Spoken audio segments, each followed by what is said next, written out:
Buongiorno e come sempre ben ritrovati con Ore 13, siamo in diretta 0422 16 26 798. Allora oggi c'è il sole, c'è un'atmosfera positiva, un po' meno positivo è l'argomento del quale andiamo a parlare, perché parliamo del crack delle banche venete. Allora, chi ha truffato questi risparmiatori? Queste persone sono in carcere?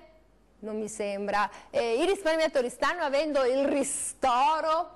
Non ho capito, non mi sembra. Comunque ne discutiamo con i nostri ospiti. Walter Rigobon, presidente della Di-Consum del Veneto, benvenuto, battagliero come sempre, rilassato. Buongiorno e poco arrabbiato. Un po' meno rilassato e un po' preoccupato, ma per altre ragioni che non c'entrano solo con le banche. Il piacere di avere in studio con noi Andrea Arman, presidente del coordinamento dell'Associazione Banche Popolari Veneto, e Don Enrico Torta, perché lei ha un sottopancia enorme. Non ho detto che lei ha la pancia, ho detto un sottopancia, no? Perché no, chiariamoci proporzionare alla pancia, dai. E poi Elisabetta Gatto, azionista truffata, nel senso che comunque lei è portavoce di sua mamma, certo, giusto? Sì, buongiorno. Allora, diamo fiato alle trombe. E allora vi ricordo che siamo in diretta 0422 16 26 798, aspettiamo le vostre telefonate e siamo sempre sul nostro sito di Antenna 3 e siamo con Facebook, quindi se volete dire la vostra, mettere dei post, fare anche delle domande tecniche, siamo qui, siamo pronti ad aspettare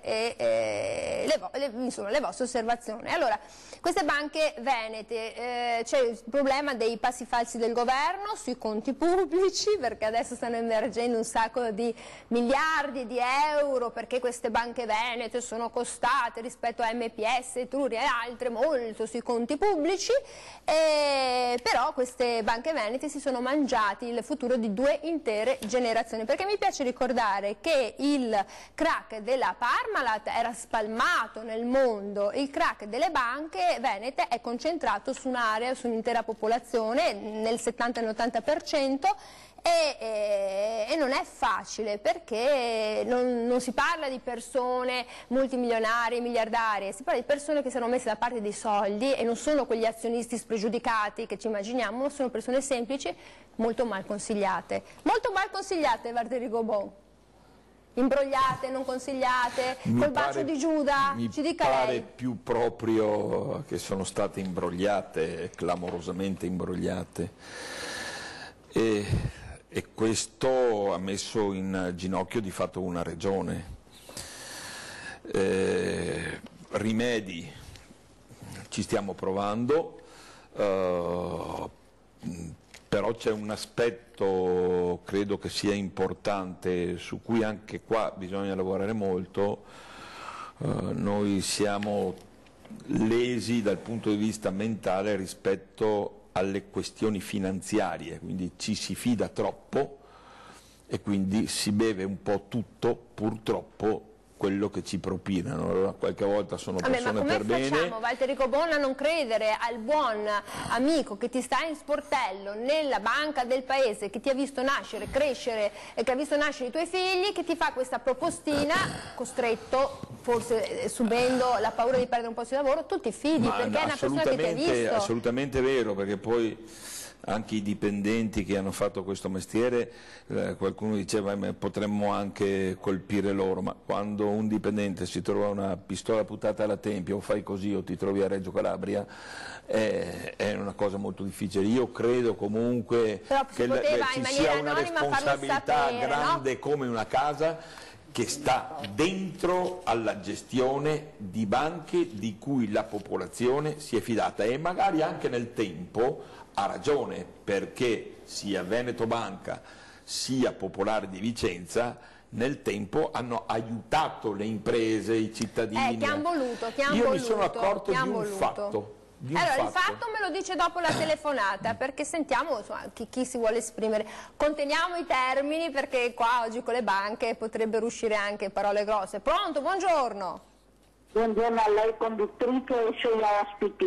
Ha ben detto lei conduttrice che vogliono dar la baia, dar delinquente, diciamocelo pure, a tutti i veneti con questo caso delle banche venete, perché nessuno parla del Monte Paschi di Siena come si parla delle banche venete, anche perché sono stati anche i veneti ad essere a capo delle banche venete, ma non erano solo veneti. Mi sembra che Consoli sia naturalizzato veneto, ma che non sia di origini venete, come molti altri. Ma non è questo. Io volevo dire, scusate, noi stipendiamo, anzi, si stipendiano un mucchio di politici perché risolvano i problemi, e questi sono i primi problemi che dovrebbe risolvere la politica, e non solo veneta, di carattere nazionale. Se mi date risposta vi ringrazio e vi saluto. Grazie, allora grazie. E allora giustamente la signora sottolinea, il problema sta a monte, cioè dov'era la Banca Italia, dov'era chi doveva vigilare, perché è facile poi dire ma chi è stato qui nel piccolo, perché il marcio, no, il pesce puzza dalla testa. Allora il suo fatto qual è? Io mi sono accorto 3 anni fa, è venuta una persona da noi e non c'entrava nulla, poi ho capito che invece già in quel momento c'era qualcosa che non quadrava. Una persona che aveva chiesto un mutuo, lui non aveva una lira per acquistare la casa, gli hanno dato 200.000 euro. Pensava di farcela, ha perso il lavoro lui, ha perso il lavoro la moglie, aveva iniziato a pagare il mutuo e poi alla fine ha perso anche la casa.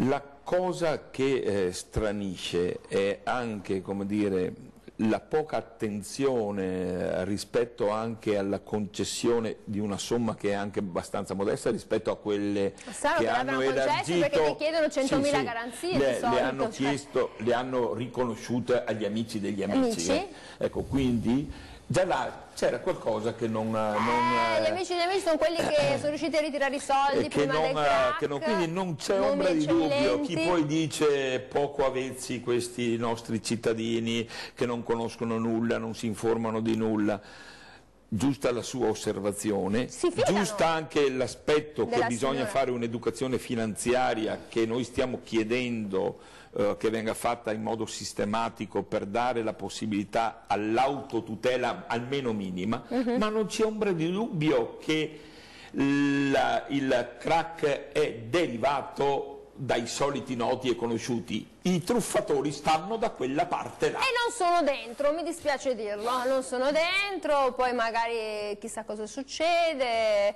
tra il primo giudizio, il secondo, il terzo, e poi sapete, storie amare all'italiana. Pronto, buongiorno. Sono Franco da Udine. Buongiorno Franco. Possibile che si dia la colpa al governo, si dia la colpa al Vaticano, si dia la colpa al Papa? Bisogna dare la colpa ai magistrati, perché se il furto è un reato dovevano per forza di cose, in base a regolamenti, in base alle leggi, mettere in prigione tutti questi presidenti e vicepresidenti, in modo che stando lì 1 mese, 2, 3 i soldi uscivano senz'altro, perché i soldi non li ha mangiati nessuno. Oppure un'altra soluzione: i maschi li mettiamo a spaccare le pietre sul carso e le donne presidenti li mandiamo sul marciapiede. Vedete? No, vabbè, dai, allora Franco, lei Franco da Udine parla francamente, io capisco che lei parli francamente, però insomma no, però sarebbe giusto, al di là dei magistrati, che insomma ci fosse giustizia. Poi dopo si parlerà di qualche giustizia. Allora, abbiamo sottolineato il crollo finanziario, compreso Banca Veneta, circa 11 miliardi. Volevo ricordarvi che il crack della Parmalat era stato di 14 miliardi, però come abbiamo detto, cioè, qui si sono mangiati intere generazioni. Allora Armale, chiedo di portare pazienza, perché io vado dalla signora. Allora signora, lei ha la mamma che il risparmio di una vita, del papà, della famiglia, me la immagino sua mamma una donna spregiudicata, grande azionista, persona che tutti i giorni parlava di economia, e Allora, Me la immagino così. sì, ha ragione, io voglio ricordare che spesso si dimentica com'era il tessuto proprio sociale, dove erano inserite queste banche, perché mia madre abitava in un paese di 2000 anime, diciamo. Dove abitava, insomma? A Fanzolo di Vedelago. E che banca la c'era banca lì? era quella di Castelfranco Veneto, poi assorbita da Zonin nel 97. Sicché andiamo a ritroso di molti anni, perché mia mamma ha 84 anni, sicché è stata una delle prime socie, diciamo, della banca quando si è insediata nel paese o anche prima nel comune di Vedelago. Adesso abbiamo una visione del mondo completamente diverso, abbiamo 1000 banche in un paese, una volta c'era solo quella. C'era la Cassa Peota, la banca, la Cassa Rurale o le cooperative, certo. E la Popolare che era una cooperativa. Tu se volevi mettere dopo il dopoguerra, il lavoro, il boom degli anni 60, quello che praticamente, allora prima hanno lavorato e hanno sacrificato in tutto per mangiare, per vestirsi, per tirare avanti, per mangiare, per migliorare e per farsi una casa, perché l'ideale per noi veneti è avere per prima cosa la casa. Dopo la casa, negli anni 60, io sto parlando appunto, raccontando la storia dei miei genitori, che è quella poi di quella generazione, quando hanno iniziato a vedersi un risparmio, pagati i debiti e tutto, l'unica forma di risparmio era quella. Perché ad esempio in paese da noi, neanche a Castelfranco non c'era la BNL dove potevi acquistare i bot, dovevi andare a Treviso. Dunque voglio dire... Un front office unico, cioè chiaro. Era una banca unica e le popolari non vendevano... ho tirato in ballo i bot perché una volta era l'unico investimento che dopo sono saltati fuori warrant, sono saltati fuori 100.000 altre cose. Però erano emessi dalla Banca Nazionale del Lavoro. Io sto parlando fine anni 70, primi anni 80. Insomma, allora adesso continuiamo con la sua storia. Prendo la telefonata. Dovete portare pazienza, cari ospiti, oggi, perché la gente da casa ci chiama perché ha dei problemi come lei. Pronto, buongiorno. Buongiorno Fiorellino. Buongiorno, ci dica tutto. Allora, volevo fare una considerazione tecnica, non parolacce o cose del genere, anche perché ci sei tu, insomma. Certo, insomma, ci vuole vigore, ecco. Innanzitutto, per populista si intende comunista, quindi Berlusconi deve un attimo guardare il vocabolario, perché chi comanda regge la barca e se va a sbattere non affonda la sua barca, ma affonda la gente che c'è dentro. Per quanto riguarda le banche, la banca è vista come un recipiente in cui uno mette i risparmi della vita, quello che ha, quello che magari anche vince all'Enalotto. Quindi i soldi che sono in banca sono da garanzia, non devono essere toccati. Quindi le varie operazioni in borsa, le varie speculazioni che la banca rende effettive o teoriche sono frutto della garanzia che la banca possiede. Faccio solo un ultimo esempio. Concedendo un mutuo a un lavoratore o a uno che ha una garanzia, il mutuo forse esce dalla banca, i soldi o me li dai in mano, o se io che ho il conto corrente nella tua banca mi versi, che ne so, un ammontare di denaro, metti 100.000 euro per una casa, poi te li ridò indietro con lo stipendio, quindi dalla banca non si muovono.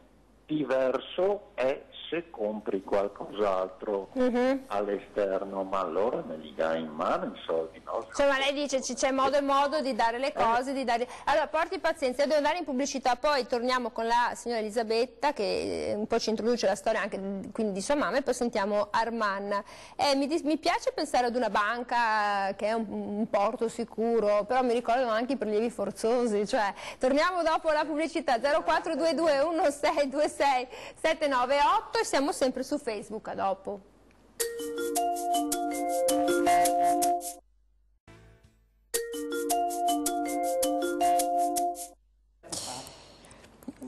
Eccoci qui, siamo tornati in diretta. Allora io vado a vedere perché ci sono i commenti. Allora sul nostro Facebook c'è anche il telefono, portiamo pazienza. Il problema reale è chi ha perso tutto, anche le risorse di una vita, e dice è tempo di soluzioni. È tempo di soluzioni. Sì, cara signora, è tempo di soluzioni.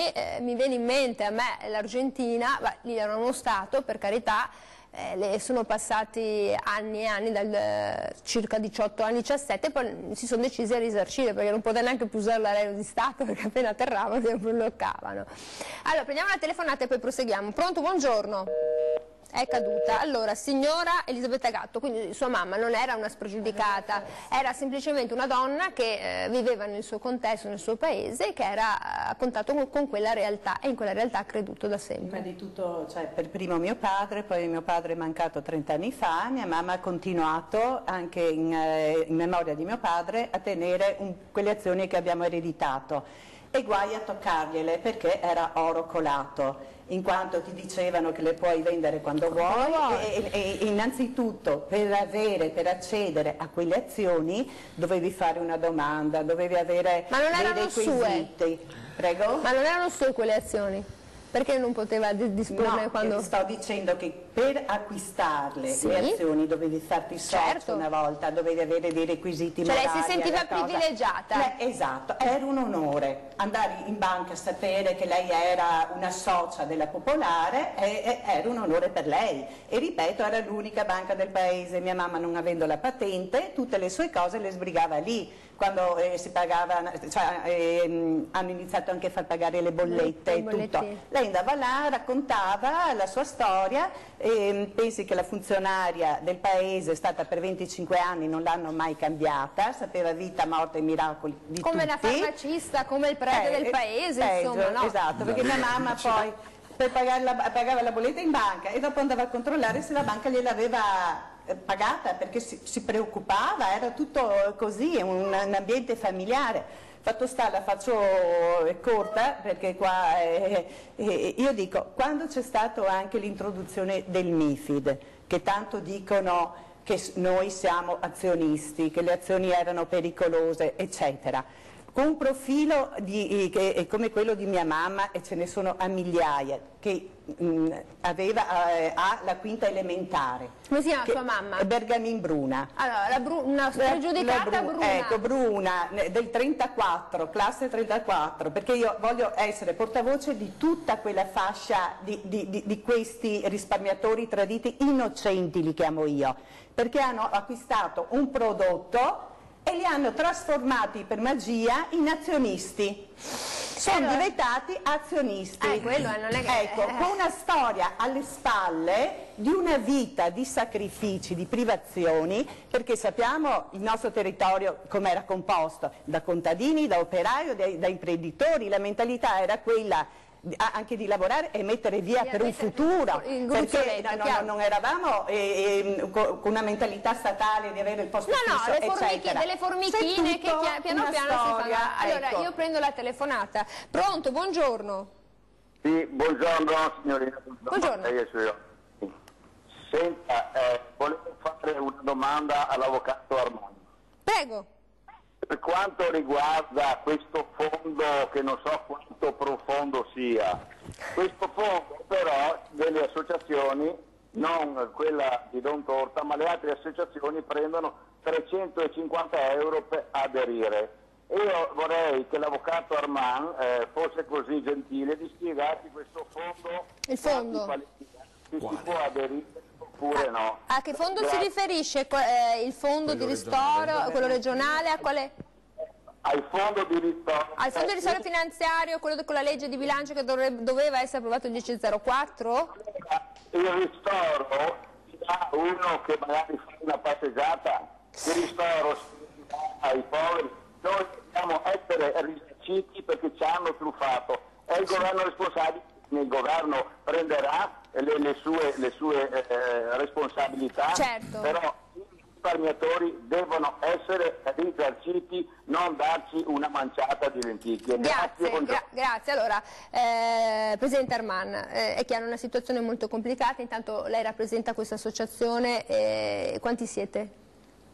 Noi siamo un'associazione mendicante, nel senso che sì, siamo mendicanti. Dopo gli ordini questuanti, noi siamo l'unica associazione mendicante che opera sul territorio italiano, noi non facciamo tesseramenti, siamo aperti, chi vuole... Cioè voi non fate pagare i 350 euro? No, noi non facciamo pagare nulla e tutte le nostre consulenze sono gratuite, io sono un risparmiatore come gli altri risparmiatori, come avvocato ho dichiarato pubblicamente di non assumere incarichi in questa vicenda per una ragione etica, perché mi sarebbe sembrato sconveniente che come risparmiatore andassi a lucrare sulle disgrazie degli altri nella veste d'avvocato, e quindi tutta la nostra prestazione, diciamo, di servizi è totalmente gratuita, chi vuole ci aiuta nella misura che ritiene di farlo. Allora, diceva il nostro telespettatore, perché in questi... Quanti siamo? Noi abbiamo circa 30.000 contatti. 30.000 contatti. Allora, il nostro telespettatore parlava probabilmente del fondo di ristoro finanziario, no? Che era previsto con la legge di bilancio del 10/04, perché l'abbiano spostato, perché anche lì il gioco delle tre carte, e dice dotazione di 50 milioni di euro, di cui 25 milioni nel 2018 e 25 milioni nel 2019, cioè noccioline. No, il problema del fondo di ristoro non è nella sua dotazione, cioè nei 50, 100, 500 milioni. Il problema del fondo di ristoro, io lo sto dicendo ad altissima voce, noi lo stiamo dicendo come associazioni dei risparmiatori, e faccio questo distinguo, dal dicembre 2017, cioè da quando è partita l'infelice idea dell'emendamento Santini, che questa legge che poi è stata adottata dal Parlamento è una porcheria. È una porcheria perché questa legge esclude di fatto tutti i vecchi soci, come la mamma della signora Elisabetta, come il sottoscritto, cioè tutti coloro che hanno acquistato anteriormente al momento della crisi delle banche, perché questi non potranno mai dimostrare... Che non sapevano? No, non c'entra nulla sapere o non sapere.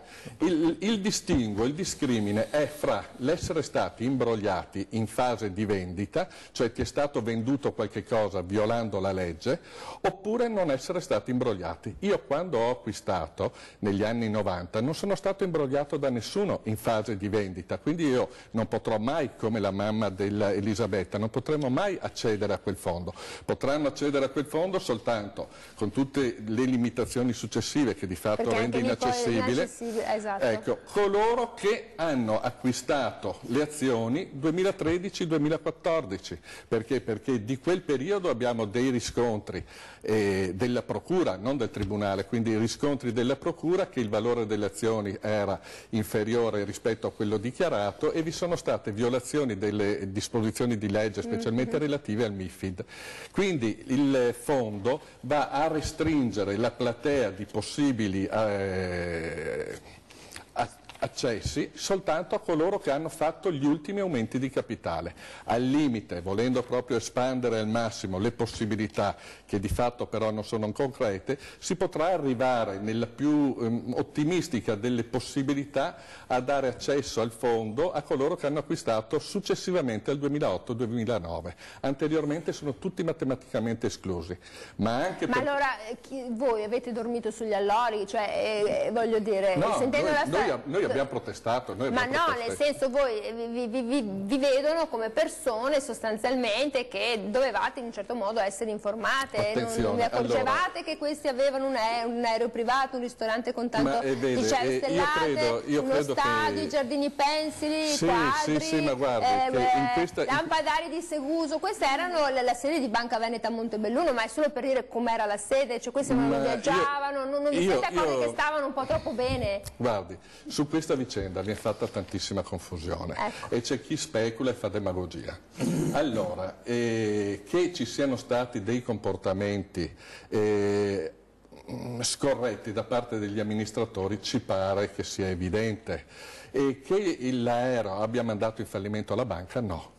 Allora non dobbiamo assolutamente prendere in considerazione come elementi che dimostrano la mala gestione della banca e il fatto di aver avuto il lampadario o l'aereo. Sono momenti di malcostume, purtroppo tipici della grande imprenditoria italiana, perché io ho avuto la fortuna in questo periodo di andare dentro ad altre sedi di banche italiane e non ho trovato situazioni di molto differenti rispetto a quella di Veneto Banca o di Popolare di Vicenza.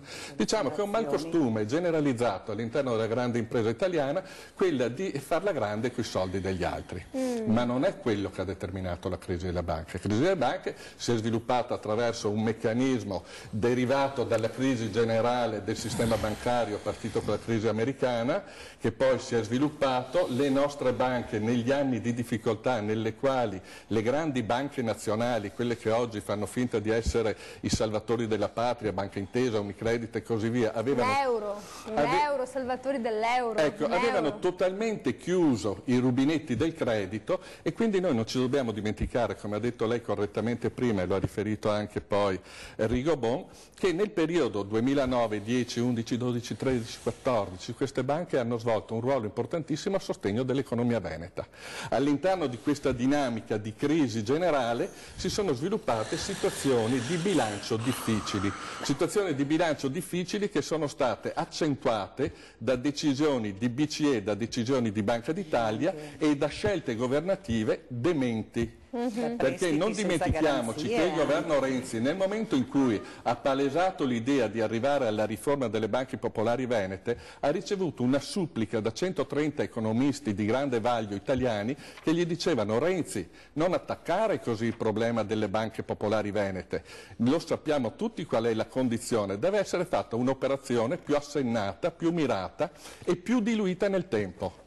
Il governo Renzi invece ha voluto procedere addirittura in una materia straordinariamente delicata come quella bancaria per decreto, cosa inaudita, mai accaduta prima, convertendo la legge con voto di fiducia, e siamo arrivati a delle decisioni improvvide che poi, attraverso un'altrettanto improvvida gestione delle banche da parte dei successivi amministratori 2015 e poi, hanno portato le banche a fallimento. Ma nel 2015 queste banche non erano da far fallire, erano da risanare. Erano da risanare e probabilmente farsi delle domande: ma chi cavolo le stava gestendo? Persone competenti? Ma sicuramente, come a Roma dicono i furbetti del quartierino? Ma quello che aveva trovato la BCE ma guardi che dentro specialmente per prestiti... Veneto Banca, io non voglio assolutamente assolvere gli amministratori, a questo ci penserà la magistratura quando sarà il momento, però per Veneto Banca ciò che sta giorno dopo giorno emergendo da questa situazione di totale opacità, perché noi ci troviamo in una paradossale situazione dove i risparmiatori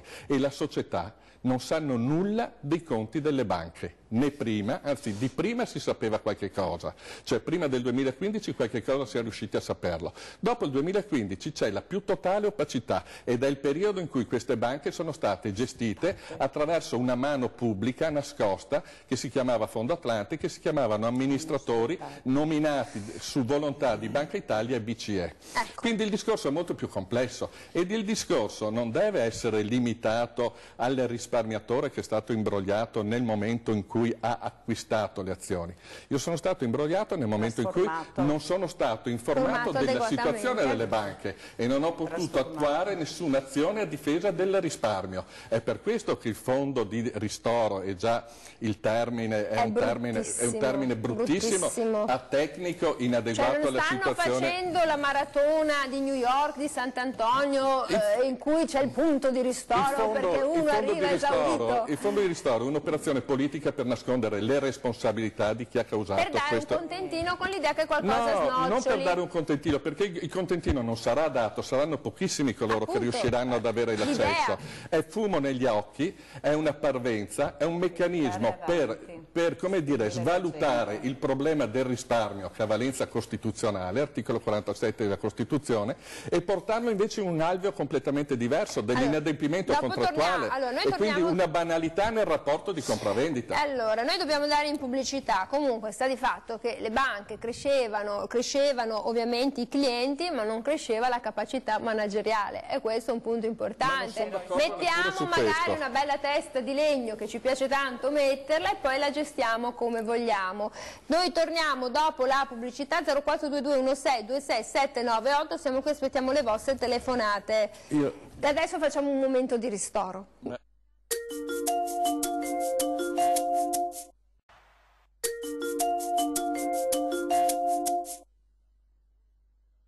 ecco, no, allora siamo tornati in diretta 0422 16 26 798, io prendo la telefonata, ci siamo così ristorati, proprio, guarda, benissimo.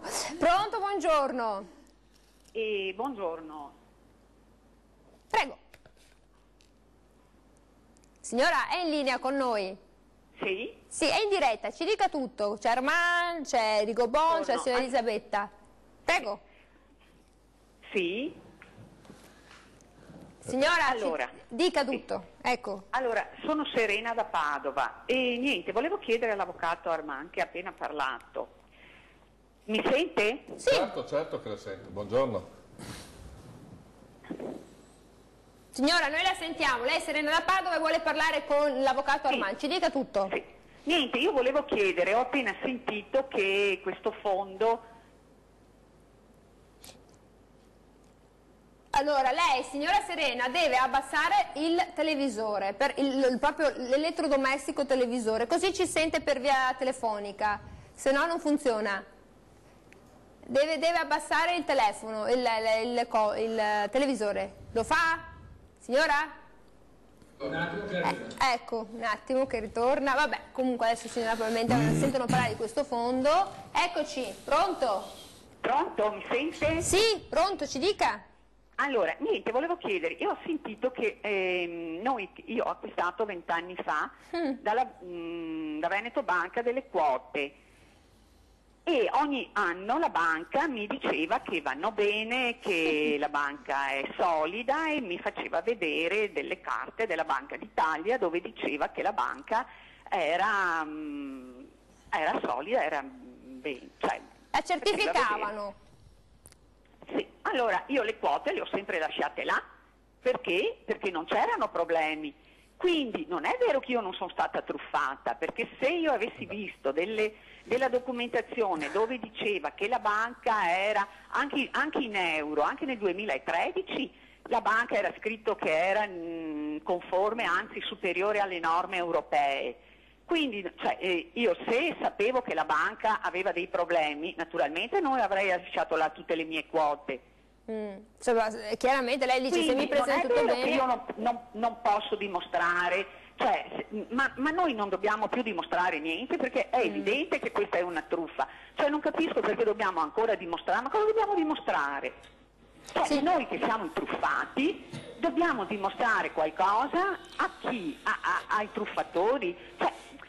Questo è impossibile che nella legge non ci sia qualcosa. Volevo chiedere questo all'avvocato, ma nella legge non c'è niente. Allora, le faccio dare una risposta. Signora Serena, io le faccio dare una risposta. Armand. La legge prevede, ed è invalicabile anche dai decreti attuativi, perché i decreti attuativi non possono andare oltre lo schema dei principi fissati dalla legge, ma possono dare solo attuazione a quei principi. Il principio è che possono ottenere il ristoro coloro che sono stati imbrogliati in fase di vendita. Punto. Ma non è un imbroglio presentare una cosa bellissima? È un momento successivo alla vendita, lo capisce? Ma prima? Se io compro nel 90, ecco, non vengo imbrogliato, ma vengo imbrogliato nella gestione. Ecco, la gestione non è prevista dal decreto di ristoro. Fantastico. Non è prevista, questa è una e cosa meravigliosa. Sono 4 mesi che affrontiamo questo tema per iscritto. Abbiamo mandato anche all'associazione del signor Rigobon dei quesiti affinché ci rispondano per iscritto dicendo... No, Rigobon, poveretto, voglio dire... poi non condivido molte delle cose che ha detto Armand, poi le abbiamo mandate, ma comunque e sono state no, pubblicate sui giornali, le abbiamo mandate a tutti i nostri iscritti, non abbiamo mai ottenuto una risposta tecnica che ci spieghi attraverso quale meccanismo sia possibile travalicare il limite fissato dalla legge. Se c'è la possibilità, noi siamo qui ben disponibili a valutare le cose. Vi ricordo che siamo sempre su Facebook e vi ricordo anche che siamo qui ad aspettare le vostre telefonate. Rigobon, cosa non condivide sulla questione del fondo? Molte delle cose, vede? Questa vicenda è nata veramente male, proprio per l'eccesso di fiducia, io credo che sia anche, come dire, responsabile, no? di questo evento. Allora, che cosa abbiamo cercato di fare? No? È chiaro che a me piacerebbe ristorare tutti, ma questo, se noi teniamo questo tipo di linea vuol dire che non ristoriamo nessuno, perché 11 miliardi da una parte e 11 miliardi da quell'altra comunque vanno a danno di tutti i cittadini italiani, ammesso e non concesso che il governo potesse intervenire pronti quai soldi. Questo non è possibile ed è evidente che bisogna pensare a soluzioni diverse. Ma chi sarebbe quel pazzo che dice io non voglio ristorare tutti? Allora valgono le regole che ci sono, si possono sicuramente migliorare. Allora, bene il fondo, perché prima non c'era, pochi maledetti, però è stata costruita una nicchia sulla quale si può tentare di ragionare. Questa sera noi avremo un incontro col sottosegretario Barretta fino a quando resterà là, perché sta tentando di fare i decreti attuativi. Ricordiamoci che comunque il governo ce l'abbiamo ancora. Sì, sì, no, ma fino a quando resterà là è chiaro che è un governo che, come dire, è quello che è, insomma, è in fase di uscita. Però stiamo tentando di insistere, non abbiamo fatto solo incontri, ne abbiamo fatti molti, dicendo che questi soldi devono essere spesi e noi abbiamo anche fatto delle scelte. Certo che sono scelte difficili, perché i soldi non bastano, ma non bastano manco per nulla. Allora abbiamo detto, caro signor sottosegretario, cominciamo a ristorare le famiglie che hanno più bisogno e individuiamo i criteri per definirle. Dopodiché ci ha messo una piccola pezza anche la Regione, che ha messo in disponibilità 500.000 euro. Oggi abbiamo avuto notizia che a noi sono stati accreditati 50.000 euro su quelli e che noi distribuiremo sulla base di una norma che è fatta anche male, come tutte le norme in genere. Noi vorremmo la norma confezionata su noi stessi, sulla nostra situazione personale, e quindi anche là ci daremo una mano. Certo che sono pochi, ma chi può essere soddisfatto di 100 milioni rispetto per le cause che devono fare? Non è solo per le cause, sono per quelle iniziative, compresa quella di insinuazione al passivo del fallimento, che ha comunque un costo modesto, ma ce l'ha, e quindi cerchiamo di ristorare anche quelle. E quindi già ci sono due cose che non bastano. Bisogna rinforzare quel fondo, bisogna avere le risorse sufficienti. Rispondimi per cortesia, come fate a mettere dentro coloro che sono i vecchi soci? Non ho mica nessuno. Ma perdonami, hai ragione, ecco. Scusami. Allora, io ritengo che chi sostiene tutti e subito sia come dire, una cosa che in questo momento, non lo so, fra 3 mesi, sia piuttosto complicata da portare a casa. Io lavoro su quello che vedo, su quello che riesco a intervenire e cerco di mantenere io lavoro il punto. Sul concreto, su quello che posso fare. Quello che posso fare in questo momento, poi in termini di tensione ideale, di morale, mettiamoci tutto quello che vogliamo. Io vorrei 20 miliardi subito sul media. Io vorrei prendere la telefonata subito e vorrei vedere chi ha sbagliato dentro in carcere, dietro le sbarre. Questo piacerebbe a tutti. Pronto, buongiorno. Buongiorno, complimenti per la trasmissione, un saluto ai suoi ospiti. Grazie. Volevo chiedere all'avvocato Armanco, già ho avuto il piacere di parlare 2 volte, oppure chi per lui, insomma, se le risulta, perché io sono un azionista che ho acquistato un grosso numero di azioni nel 2014, nell'ultimo aumento di capitale. Mi è risultato 2 mesi fa che ho letto in un social che c'era socio ANSA, c'era abbastanza credibile, insomma, che il Capelleri ha sequestrato 106 milioni per il guadagno ottenuto dall'aumento di capitale del 2014. Mi è risultato anche che Capelleri aveva già fatto 100 nomi di azionisti che hanno diritto ad avere questo fondo qua. A voi vi risulta questa cosa qua? Perché per sapere, insomma, giusto per fare un po' di informazione. Ecco. Allora io la ringrazio, le faccio dare una risposta subito dopo la pubblicità. 0422 16 26798. Noi ci ristoriamo nel tentativo di mandare virtualmente in galera quelli che se lo meritano. Torniamo subito dopo. Soligo.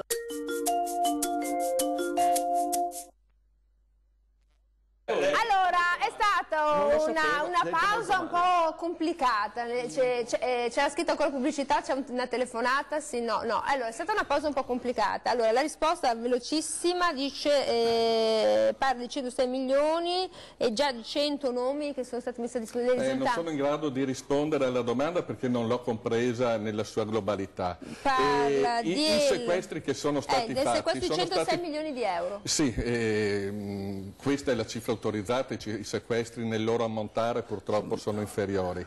E questi sono sequestri che sono stati fatti da dei colleghi avvocati nell'interesse dei loro clienti, loro clienti. Non sono in grado di dire quali siano i clienti. Noi come coordinamento Don Torta per il momento non abbiamo attivato tutta la gamma, diciamo, di risparmiatori che si sono rivolti a noi, per i quali ci siamo costituiti parte civile, che sono circa nei due processi 10.000, perché evidentemente sono incapienti i beni degli indagati. Ripeto, questa è una vicenda che ha una sua natura sociale, non è una crisi aziendale. No, certo. È una vicenda che però ha una matrice... matrice... Però è anche una crisi aziendale, perché certo. se tu mandi, scusatemi il termine, a Ravengo, le famiglie sono la prima società, la prima azienda di uno Stato. Se la mettiamo in termini filosofici, sì, ma io dico questa non è la crisi, perché di c'è gente che si è Banca. ammalata, c'è gente che si è uccisa, c'è la famiglia. Lei mi ha frainteso, io non intendo dire che questa sia una crisi che non coinvolge le famiglie, questa è una crisi sociale che coinvolge le famiglie, coinvolge tutta la società veneta, coinvolge l'economia del Veneto. Oltre ad aver avuto un danno economico abbiamo avuto anche una grossa perdita di autonomia in questa regione. Quindi questa, che è una crisi che è stata generata anche da una non accorta gestione politica, deve essere risolta dalla politica. E le risorse, contrariamente all'opinione che io rispetto... la riprendiamo sulla Di Conso, perché lui dice io faccio quello che posso fare con quello che mi dice la legge, faccio il passo misurato alla gamba. Non sono un idealista. No, ma lui ha ragione a fare il passo secondo la propria gamba, ognuno ha le gambe che ha. E le dico soltanto questo, che Banca Intesa prendo la telefonata da Banca casa. Intesa ha raddoppiato l'utile nel 2017. Prendo le dico solo questo. Poi sentiamo la signora Elisabetta e poi sentiamo Walter. Pronto? Buongiorno. Buongiorno, saluto lei e i suoi ospiti. Buongiorno. Allora, volevo dire una cosa, due cose per l'altezza. La prima è che quello che è successo finora è nulla a confronto a quello che succederà a breve, quando Banca Intesa inizierà a richiedere i rientri degli NPL, delle situazioni di difficoltà, e quando chi ha acquistato, le società che hanno acquistato per poche lire, per pochi euro, gli NPL, cioè i crediti deteriorati, e cominceranno a chiedere di essere pagati.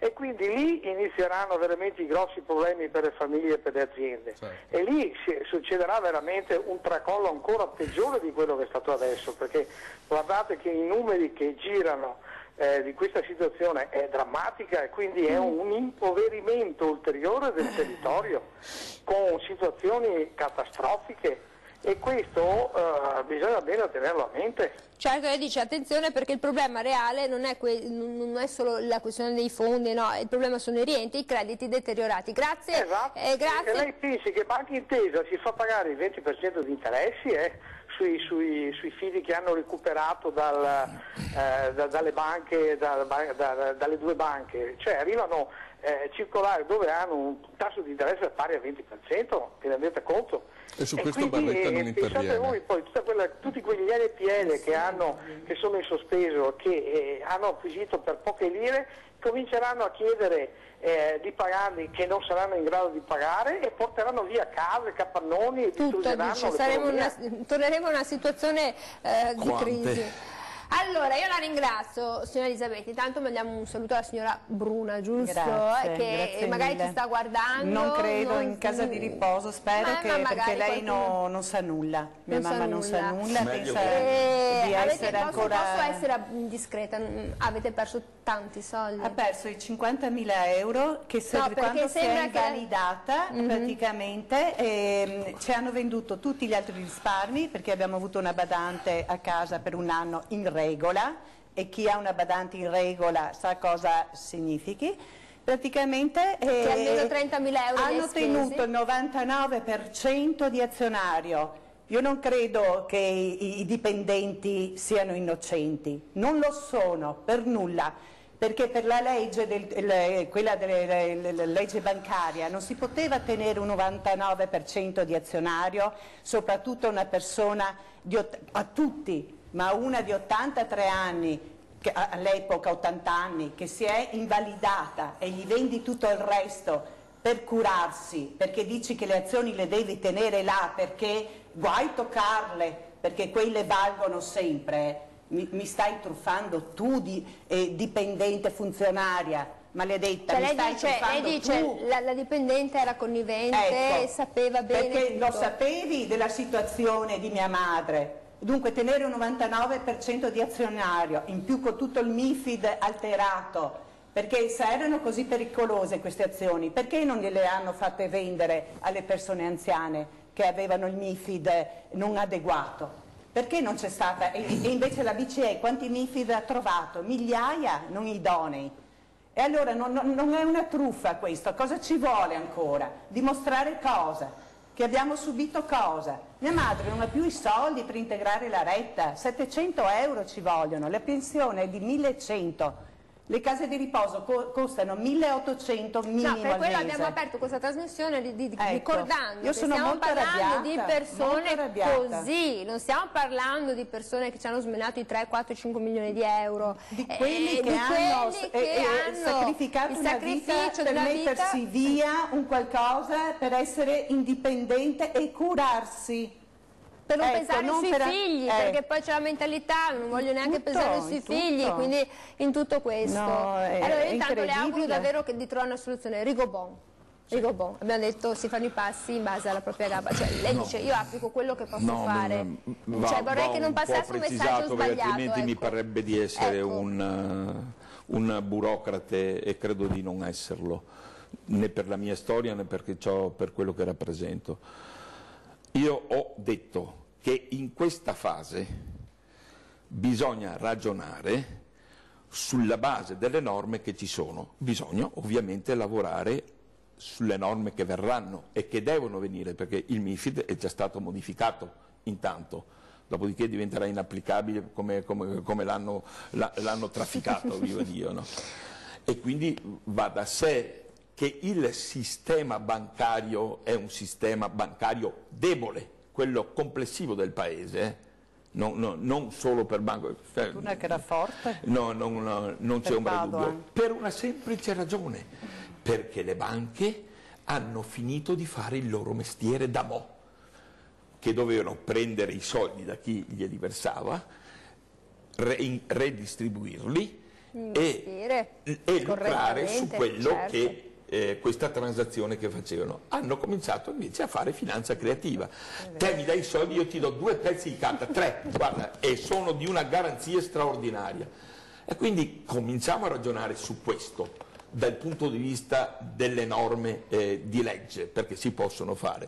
Poi ricordiamoci che noi abbiamo vincoli europei che non sono facilmente valicabili, però ci sono margini per migliorare. Così come io sono d'accordo sulle questioni che sono state evocate adesso sugli MPL, ma non è possibile che non sia modificabile quella norma là, ma gliel'abbiamo detto in 1000 salse sia a Giorgio Santini sia a Pierpaolo Baretta che c'è bisogno di una norma che modifichi questo tipo di impostazione, il risultato non c'è ed è per questo che io penso che bisogna fare quello che possiamo intanto, ma lavorare anche da quell'altra parte, perché è là che si